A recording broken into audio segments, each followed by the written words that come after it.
Yes, finally we know car prices are starting to sink like a rock. Let's get into it now. Life's too short to drive boring cars. Now, if you haven't been hiding in a dark closet or with a toque over your head, and you've actually been living out and about and you've been shopping for a used or new car this year, then you'll probably recognize that cars have been on a steady uphill climb to the point where most people can't even afford to buy a used vehicle, or a lot of used vehicles are trading hands for even more than their brand new counterparts just because people don't want to wait. Well, there's a lot of reasons for that, and everybody keeps talking about the fact that there's chip shortages. And while chip shortages are major contributors to some of the problems, if there's no chips, they can't build thousands of those chips into these vehicles for modules, heads-up display, power seats, ABS, all those add-ons that require extra brains and thoughts.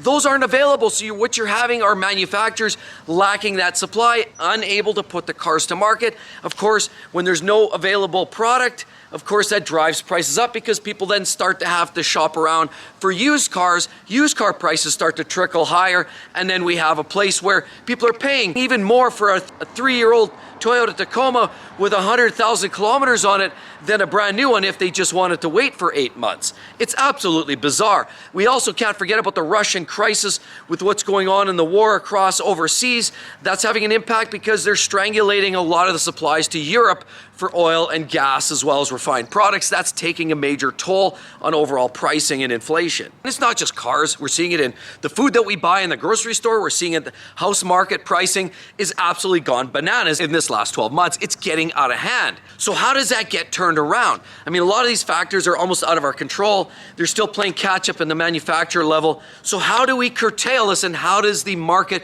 make that correction so that you and I can get back to normal, start to see more of a stable pricing, and actually see what we normally expect, depreciation by used cars? Because historically, as you know, 1-year-old car loses 15 to 20% right off the bat. After it's 3 years old, you're down around 30-40% is gone, and after 5 or 6 years, the vehicle often is only worth about 40% of its original value, even less sometimes if you're buying a BMW, Audi, or Benz, like this.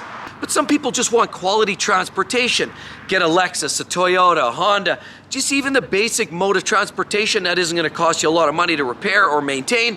That's costing you even more because people recognize those are in short numbers. So they're paying, and they're paying a lot just to have that flexibility and that control in their lives, that they don't have to take their car to the shop every second week to fix another check engine light. As a matter of fact, it's getting so ridiculous that used car prices from last year this time have been up about 14.5%, and new car prices are also up about 10 to 12%. Things just keep climbing and climbing, so when is the end near for all of this chaos and madness? Well, good news, everyone.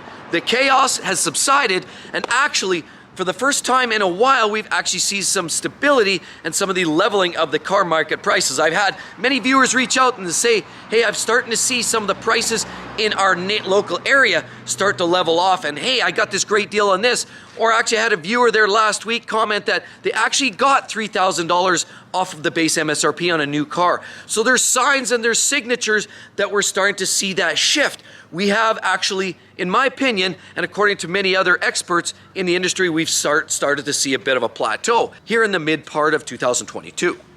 And to make matters worse, did you realize we finally exceeded $700 on average for your monthly car payment, and new car prices have escalated and topped over the $47,000 mark in terms of US dollars. Things are changing, things are getting out of hand, and unfortunately, now with rising interest rates, what we're finding are people that are on the cusp and barely able to afford some of those car payments before, finding themselves they're actually underwater, because in a lot of cases now people are finding, because of the leveling of the market, people paid more 6 months ago, 3 months ago for their vehicle, and they're owning more to the bank or the loaning operation than their vehicle's actually worth in today's market, because we actually have started to plateau.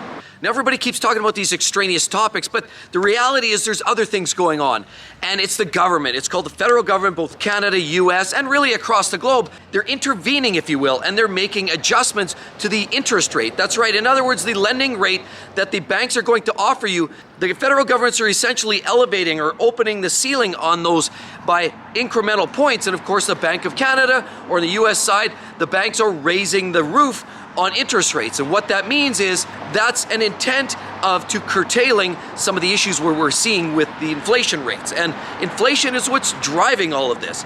So the only way to curtail that is cut inflation off at the knees, right? So what they're doing is higher lending rates by Bank of Canada or US side banks are all increasing their rates incrementally, not in one big hit. You do it in one big hit, that's where you see an overall economic crash and collapse. But that's not happening. They're doing it incrementally. I know in Canada they're doing quarter points every few months, quarter point increments. People are getting into it. They're softening the blow. It's making it easier. However, don't kid yourself. If you look from a year ago, 12 months ago, to the end of 22, you're going to see a pretty substantial shift in the overall lending rates, which is intended to curtail some of the inflation rates, which can be good, because that will start to stabilize car prices further. Because it's those increases in lending rates are going to slowly reduce the amount of buyers out there looking and shopping. People are going to look craftier. They're going to say, hey, maybe I don't need that car this year. You know, that interest rate's getting kind of high. I don't want to pay back that much in interest. So people are going to start to rethink the attitude. I mean, that's a big part of why we're in this place today, because interest rates were so strong, economies were strong, the governments were throwing money away like a hand over fist, and people were lapping it up. They were buying toys, cars, sleds, boats, big houses, but now it's all crashing down hard. Why? Because the governments are notching up these interest rates, and people are going to no longer be able to afford it. In many cases, people are going to be, what we said before, underwater. Glug, glug, glug, glug, glug. But that's not all sad news. The reality is that is going to drive car prices down, and that can be a win for you and me. And I'm going to offer a piece of advice here. Don't try to drink champagne on a beer budget. In other words, why reach out and extend your monthly payments way beyond what you can actually afford? Think about not where the interest rates are today. Think about where the interest could be. That's where people are getting trapped. They're getting stuck with an interest rate. They're budgeting their monthly income and salaries based around what they're making for their car payment, their house payment. But guess what? There's that little unknown fact called interest rates that keep on adjusting and ratcheting up. As a matter of fact, if you follow what's going on in the US, the feds are actually bumping rates up steadily as well as they are in Canada. We used to be in the ones for lending rate, the core dot plot matrix, if you will, where we were in the 1.75, for example. They're already saying by the end of 2022, we're going to be at over 2%. And then as well, we're going to see a steady quarter increment change throughout 23 and to expect up to about 3% or beyond. And in some cases, we're expecting to see almost over 4% on the dot plot matrix for lending rates on the US side of the border. Will it end there? Will it start to plateau there? Possibly. But it's that steady climb of interest rates that are going to keep pushing people further underwater, because people are going to default, and there's thousands of people defaulting every day on a lot of their loans. They can't keep up with the payments. It's a choice. Juggle house, food, or car. Which is the first to go? Most people are going to say, well, the car's a nice to have, but food, kind of need that to live, and house, I don't want to be on the street. That's what's starting to happen. People are making hard decisions. Prices are dropping because more cars are becoming available in the market with time. This wasn't a massive knee-jerk. This is a step change. You're going to find, as we're speaking today, that this is going to be an ongoing incremental change to the market. So if I can offer some further advice, buy a cheap, affordable car that's well within your budget. So consider the 60-30-10 rule. That's right, 60% of your income after taxes should really go to putting money away, investments, retirement, paying off debt, get clear. 30, of course, is your other things, your housing, the cost of your mortgage payments, your food, and all those other things just to survive. And 10 is normally, historically, what you would consider discretionary spending, things that you could piss away, maybe a car payment, for example. However, if I can add, because of these uncertain times, I would almost suggest tweaking more like a 65-35 split. Take a little bit away what you're allowing or budgeting for a car payment. As they say, put a little away for a rainy day, right? That, in fact, has never been truer. So consulting firm KPMG also adds that you can actually start to see some of the prices drop as much as 20 to 30% on used cars by the end of October. That's right, that's just around the corner. So if you hold off long enough, you're gonna start to see some of the benefits. Now again, it's all about budgeting. Know that the flip side is you're going to see higher interest rates. Make sure you don't exceed that 60-30-10 rule.